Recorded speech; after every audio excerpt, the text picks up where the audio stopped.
Gas prices jumped again this week. Now the national average sits at about $3.70 a gallon, according to AAA. Now, while you can't control the cost of fuel, Taking Action reporter Jackie Calloway can show you how to avoid wasting money on some other automotive expenses. Turns out this is a pretty common problem. Many car owners are throwing away money on their car in two fashions, either spending more than needed or putting off work that's going to cost much more later.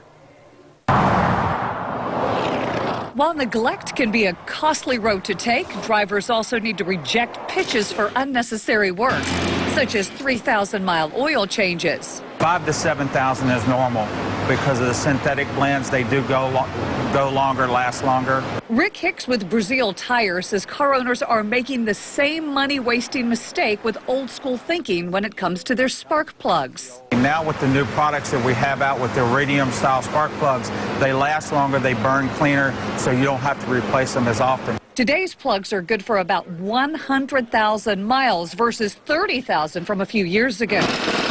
While spending more than the needed amount on maintenance wastes money, so does neglecting overlooked items, such as the air filter. As you pull out the air filter, check and look for any discoloration. If it's black or you see sand inside, chances are it's putting a dent in your fuel economy. As much as 10% if a very clogged up air filter. And it's not unusual for owners to ignore the timing belt until it breaks. General rule of thumb, about 80 to 100,000 or 5 years. Once it does break, it could damage other engine parts, leaving you stranded and facing thousands of dollars in repairs.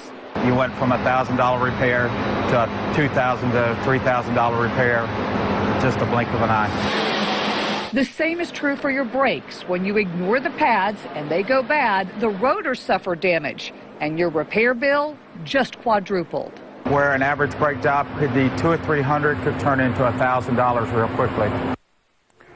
So you cannot control the price of gas, but by paying attention to your maintenance schedule and doing just enough, you can keep from wasting money on your car's other